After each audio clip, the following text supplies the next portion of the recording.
शिव ब्याह कर कैलाश आए तो स्वामी जी कहते उसका विविध भोग विलास। कई लोग युवक लोग मेरे पास आते हैं, कहते बापू हमारी शादी हो जाए ना फिर पहली आपकी कथा ही सुननी है। ये अच्छा भी था। अच्छा,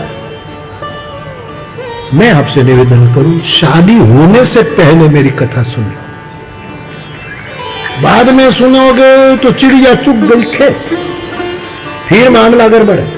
और मैं आपसे निवेदन करता हूं कि शादी करो तो सीधे राम कथा में मत आना, पहले थोड़ा घूमो, प्रैक्टिकल हो।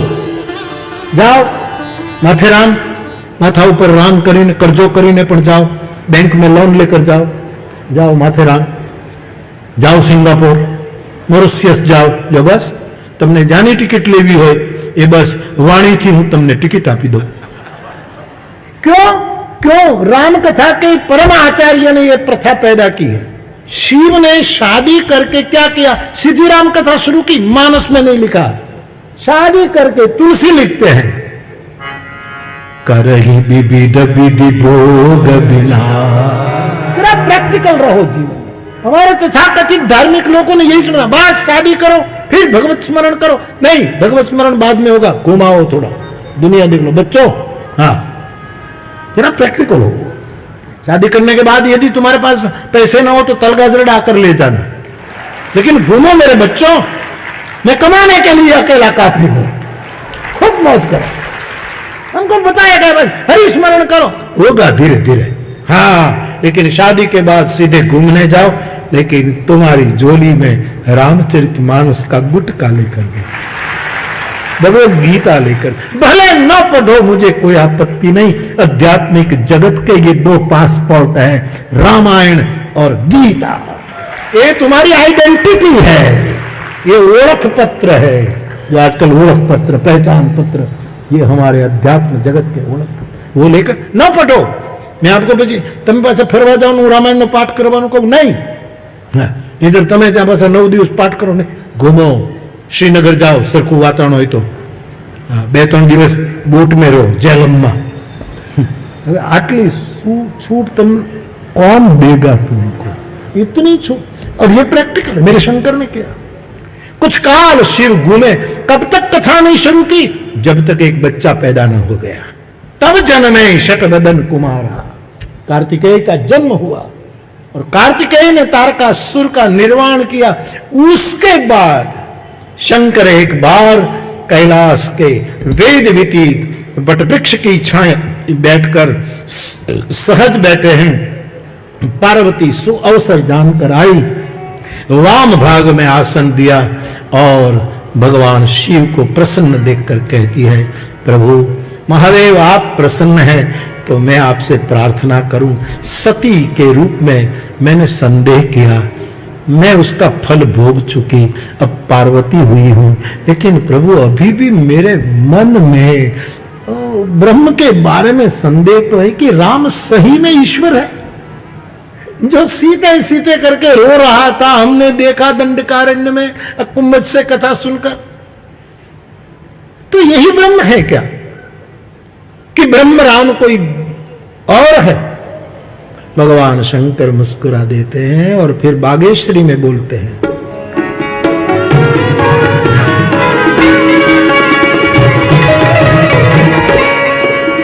धन्य धन्य गिरि राजकुमारी,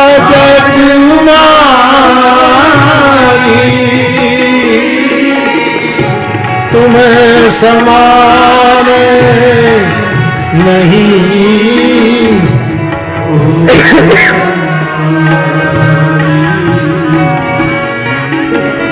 पूछे रघुपति कथा प्रसंग, सकल लोग जग पावनी मंगल।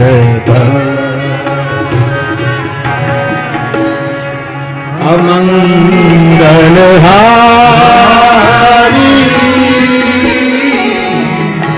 द्रव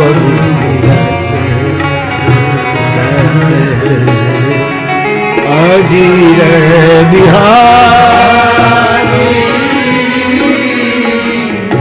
धन्य धन्य धन्य धन्य भवानी तुम धन्य हो, धन्य हो, धन्य। आपने ऐसी कथा पूछी है। एक गंगा तो मेरी जटा से निकली जो भगीरथ लाया था, लेकिन आज राम कथा की गंगा मेरे मुख से निकलवाने की भगीरथ तुम बन रही है। और मेरे जटा से निकली गंगा तो हरिद्वारे प्रयागे च गंगा सागर संगमे, वो गंगा तो हरिद्वार प्रयाग और गंगा सागर महत्व के 3 स्थान, लेकिन आप मेरे मुख से राम कथा की गंगा बहवाने के लिए जो तैयार हो, वो तो सकल लोक जग पावनी गंगा समस्त ब्रह्मांडों को पवित्र करेगी। ऐसी तुम परोपकारी हो पार्वती। मैं हर वक्त बोला हूं, ये कथा के आयोजकों की सराहना नहीं है, सराहना करके मुझे किसी से 1 पैसा भी लेना नहीं है। मैं पोथी लेकर आता हूं, पोथी लेकर चला जाता हूं, पूरी दुनिया जानती है। ठीक है, गैर समझ कहीं करते हैं, कराते हैं। मेरी कथा 4-5 साल पहले मिलती नहीं, और 4-5 साल पहले मैं वचन नहीं देता, क्योंकि वचन पूरा हो न हो। और लोग ऐसा प्रचार करते हैं कि बापू कथा इसलिए नहीं देते कि इतने लाख रुपये देने पड़ते। सब बेईमान है। कोई बंदा मुझे बता दे कि मैंने कथा के बदले में किसी से 1 रुपया लिया हो। साहब, तो मैं आपकी सराहना क्यों करूं? जिसके घर में ठहरा हूं, उसके घर में उसकी रोटी थोड़े खाता हूं। मेरे प्रारब्ध की भी तो कोई रोटी होगी जो तुम्हारे घर में, वही मैं खाता हूं। ना आपका पानी पीता हूं, क्योंकि मैं गंगा जल पीता हूं, और गंगा हमारी माँ है। ना आपका पानी पीता हूं, और ना आपकी हवा लेता हूं। मैं मेरे पवन पुत्र की हवा में जी रहा। मैं क्यों आपकी सराहना करूं? लेकिन इसीलिए कर रहा हूं कि भगवत कथा में जो निमित्त बनते हैं, शिव कहते हैं पार्वती तुम उपकारी हो। हजारों लोगों को प्रसाद मिले, हजारों लोगों को कथा श्रवण का लाभ मिले, उसमें जो निमित्त होते हैं वो धन्य है। बाकी कोई लेने देने के लिए धन्य में थोड़ा कहूं। तुम्हें क्यों सराहूं मैं? तुम मुझे क्या दोगे? छोड़ो, तुम्हारे पास है क्या कि तुम मुझे दो? क्या है तुम मुझे? रामचरितमानस के बदले में देने वाला त्रिभुवन में कोई पैदा नहीं हुआ है। हाँ, राम कथा कहने वाले त्रिभुवन में कई पैदा हुई है। क्या दोगे? ये सब बहुत बहुत ऐसी अब कथा न मिले, खास करके धर्म जगत इसमें बहुत उदार है, क्योंकि इनको सडन इंस्टेंट कथा चाहिए। है, बापू को तो हमको 6 महीने में देनी चाहिए।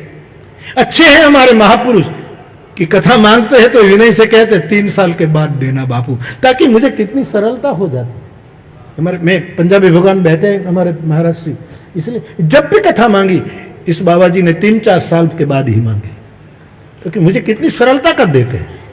अब कई महात्मा परशुरामी स्वभाव के होते हैं, खाली फरसा ही नहीं रखते। बापू जी, बापू जी, कथा देते हो कि नहीं? हमारा अनुष्ठान पूरा हो रहा है और उसकी पूर्णाहुति में हमें आपकी कथा करवानी है। संसारियों को देते हैं, हमको नहीं देते। बापूजी,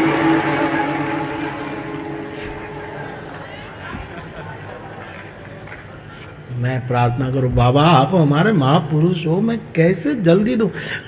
वचन में जिनको दिया है मैं तोड़ूं? आप धर्म जगत के महापुरुष मुझे वचन तोड़ने के सीख दोगे? बोले वो तो नहीं, लेकिन कुछ आपको करना चाहिए।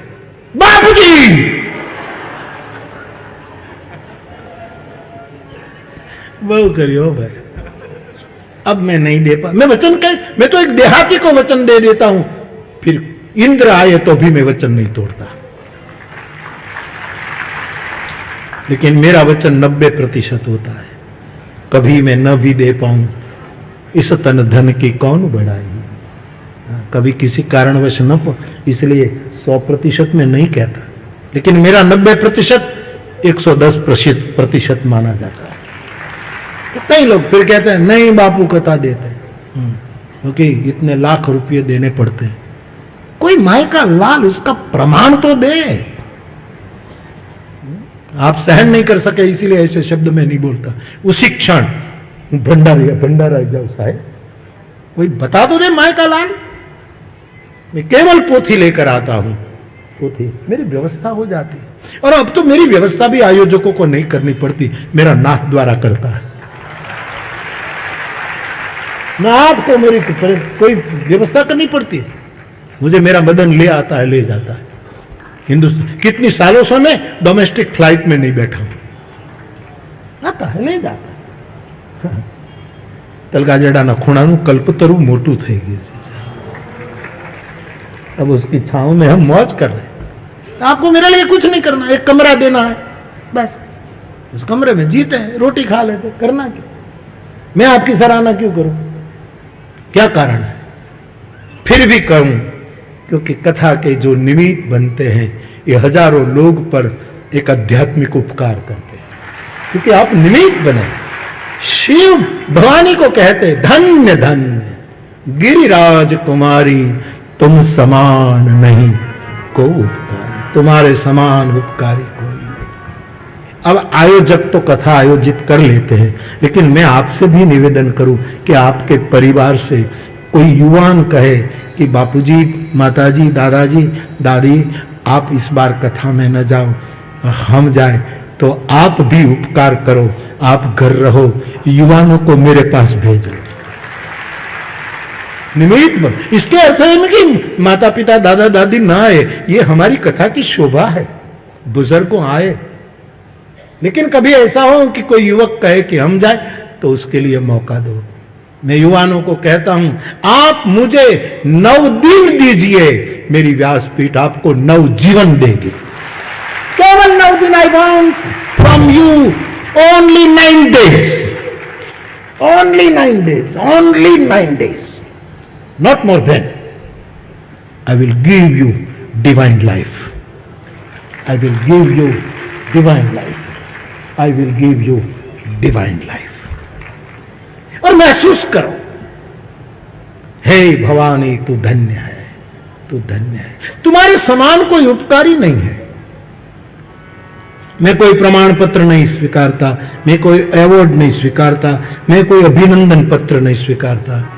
हाँ, आयोजक हमारे जो सब होते इतना आदर रखते, सब बुजुर्गों से लेकर बच्चों तक, तो वो शाल बाल दे देते, तो वो ले लेता हूं ताकि उसको धक्का न लगे, तो शाल ले लेता हूं। हाँ, ये भी ज्यादा होती है तो आप उधर जाते, मैं इधर दे देता हूं। कितना कोई मुझे शाल का धंधा करना है? इतनी शाल आती है कि शाल शॉप करूं, एक कैंटीन रखूं या एक केबिन कि बापू वाली शाल बिकती है।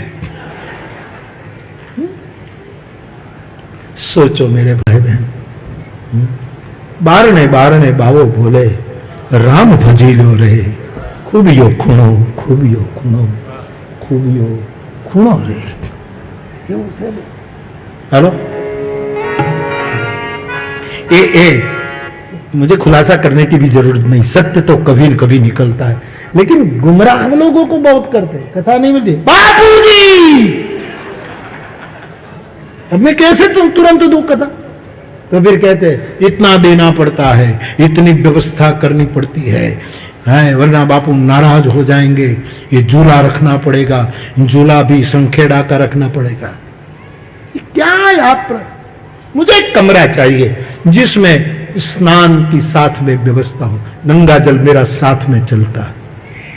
आपका पानी पीता नहीं, गंगा जल आप क्या दोगे भी क्या मुझे? जितने मेरी कथा करवाई है, इनको पूछ लीजिए सीधा डायरेक्ट कि मेरे लिए आपको कितना खर्चा है। मैं खुद को खर्च कर रहा हूं तुम्हारे लिए, क्या खर्चा करो? लेकिन लोग कहते हैं भाई इतना करना पड़ेगा, ये करना पड़ेगा, वरना बापू नाराज हो जाए। मैं तुम्हारे साथ ज्यादा बैठूं तो नाराज हूं। मैं कितनी, ये जिसके घर तेरा, इन लोगों के साथ मैं कितना बैठता हूं? भला मेरा कमरा, आप लोग आते हैं तो शाम को मिल लेता हूं, लेकिन मेरा क्या लेना देना? तुम्हारी और मुलाकात का सबसे श्रेष्ठ स्थान है राम कथा का पंडाल। और आप इतनी संख्या में शाम को आते हैं तो मैं सबसे भी व्यक्तिगत मुलाकात भी नहीं कर सकता। मेरा चातुर्मासी मौन चल रहा है, इसलिए मैं अब कहीं देवस्थान में नहीं जा सकता। जाऊं तो जाऊं, लेकिन न भी जा सकता। इसलिए इतने निमंत्रण कानपुर से मिले, मुझे माफ कर दीजिएगा, मैं सब जगह नहीं जा पाऊंगा। इतने मेरे पुराने परिवार लोग हैं यहाँ, मैं कैसे बोलूं, चाचा जी से लेकर सबको। ये सब चाहते हैं कि मैं उनके घर जाऊं, लेकिन किसी के घर जाऊं तो कोई रह जाएगा। जब जब हो धर्म के हानि, अबाधई असुर अधम अभिमान, करही अनीति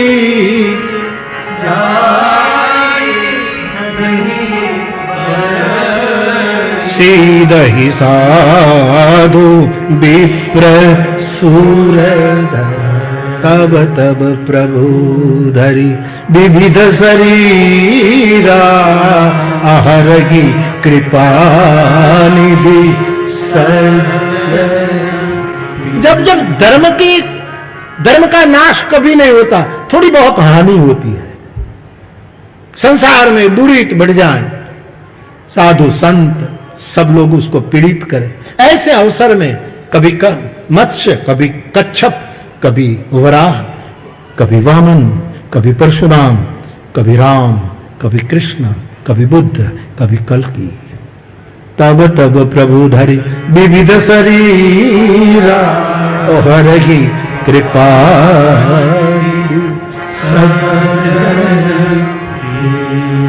तो परमात्मा राम का अवतार क्यों हुआ? देवी उसके कोई कारण नहीं, और है भी तो इद मिथ कोई नहीं कह सकता। जन्म एक दुई कहूं बखानी, एक दो कारण बताऊं। पहला कारण है वैकुंठ के दो द्वारपाल जय विजय सनकादिक के स्पर्श श्राप छे पृथ्वी पर आए। 7 जन्म के बाद फिर लौटोगे जो भक्ति करोगे, लेकिन वैर भाव रखोगे तो 3 जन्म द्विज वचन प्रमाण। ये जय विजय हे पार्वती सतयुग में हिरणाक्ष हिरण्यकशिपु बने, प्रभु ने उसको निर्वाण देने के लिए 2 अवतार लिए, वराह और नृसिंह। वही 2 त्रेता युग में रावण और कुंभकर्ण बने, भगवान राम ने उसके लिए राम अवतार लिया। और वही द्वापर में अंतवक्त्र और शिशुपाल बने, कृष्ण अवतार लिया। ये पहला कारण। दूसरा कारण, जलंधर की धर्मपत्नी परम सती, जिसका सतीत्व जगत कल्याण के लिए प्रभु ने छल कर इटारे उतासु व्रत, तो जलंधर की पत्नी ने श्राप दिया कि आपको मनुष्य अवतार लेना पड़ेगा, और आपने मुझे मेरे पति के रूप में आकर छला है, तो आप राम अवतार लोगे तब मेरा पति जालंधर रावण होगा और आपकी धर्मपत्नी सीता का अपहरण करके ले जाएगा, तब तुम्हारा और हमारा हिसाब पूरा होगा। ये दूसरा कारण। तीसरा कारण, नारद जी ने भगवान विष्णु को श्राप दिया। पार्वती ने कहा महाराज नारद मेरा गुरु है, और गुरु की बात आई तो चौंक पड़ी। क्यों श्राप दिया? मेरा गुरु कभी जो देखो गुरु निष्ठा, कारण कवन श्राप मुनि दिना। मेरे गुरु ने श्राप क्यों दिया? मेरा गुरु कभी श्राप नहीं दे, कुछ न कुछ विष्णु ने अपराध किया होगा। ये गुरु निष्ठा है। का अपराध रमापति की ना। आप कथा सुनाओ। नारद की कथा सुनाई। विश्व मोहिनी से भगवान ने ब्याह नहीं होने दिया और बंदर का रूप दिया, तो नारद बाबा कुपित हो गए और कहा कि जाओ, आपने मुझे देव ऋषि से मानव बनाया, आपको मानव अवतार लेना पड़ेगा, और मुझे कपि आकृति दी ना, तो आप जब मनुष्य बनेगा तो बंदर ही आपकी सेवा में होंगे, कोई और नहीं आएगा, जाओ। श्राप दे दिया। चौथा कारण, स्वयंभू मनु और शत्रुपा गोमती नदी के तट पर नैमिषारण्य में जाकर कड़ी तपस्या करते हैं, और प्रभु प्रसन्न हुए, तब मांगा आपके समान पुत्र हमारे घर हो। ठाकुर जी बोले मेरे समान तो जगत में कोई है ही नहीं। अब हाँ कह दी है तो राजन आप दशरथ कौशल्या बनोगे और मैं तुम्हारा पुत्र बनकर आऊंगा, मेरे अंश मेरे भाई के रूप में आएंगे। ये चौथा कारण। पांचवा और अंतिम कारण, राजा प्रताप भानु बेचारा चला गया। ब्राह्मणों ने श्राप दिया कि तुम राक्षस कुल में परिवर्तित हो जाओगे। ब्राह्मण श्राप के कारण प्रताप भानु दूसरे जन्म में रावण हुआ, अरिमर्दन कुंभकर्ण हुआ, धर्मरुचि नामक प्रधानमंत्री बीमात्र से विभीषण हुआ। गोस्वामी जी कहते हैं तीनों ने कड़ी तपस्या की, शिव और ब्रह्मा से दोनों ने दुर्गम कठिन से कठिन वरदान प्राप्त किए। कुंभकर्ण को देखकर उसकी बुद्धि विपरीत कर दी और कुंभकर्ण 6 मास की निद्रा मांगी, तमोगुण मांगा, तथास्तु कह दिया। रावण ने रजोगुण मांगा, हम किसी से मारे मरे ना, लेकिन बंदर और मनुष्य की हम आपको वो देते हैं, उसके सिवा हमें कोई मार न सके, ये रजोगुणी वरदान है। ब्रह्मा ने उसको तथास्तु कह दिया और विभीषण ने सत्वगुणी भगवान के चरणों में मेरी भक्ति बनी रहे, उसको कमल अमल अनुराग ते ही मांगे भगवंत पर, कमल अमल उसको दी। तीनों भाई वरदान संपन्न हुए, इतनी शक्ति हुई। घूमने निकला गिरि त्रिपुट पर, देवताओं के भेजे यक्ष रहते थे, रावण को सुनकर भाग गए और रावण ने मई दानव को त्रिकुट दिखाया। मई दानव ने कहा कि मैं नवनिर्मित लंका बना दूं और नवनिर्मित लंका बनी और तीनों भाइयों का ब्याह हुआ। रावण जग विख्यात नाम ते ही लंका में प्रतिष्ठित। पूरा समाज महिषुर श्राप बस भय सकल अघरूप, भयंकर अघरूप की प्रवृत्ति, अत्याचार, भ्रष्टाचार, दंभाचार, पापाचार, पूरी पृथ्वी इससे भर गई। तुलसी लिखते हैं सब भ्रष्टाचार संसारा धर्म सुने।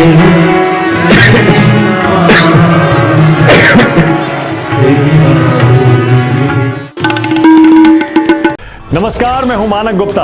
अगर आपको हमारा ये वीडियो पसंद आया हो तो इसे लाइक और शेयर जरूर करें और हाँ, हमें सब्सक्राइब और फॉलो करना ना भूलें ताकि आप देश और दुनिया की कोई खबर मिस ना करें। तो जुड़े रहिए हमारे साथ और देखते रहिए न्यूज़ 24।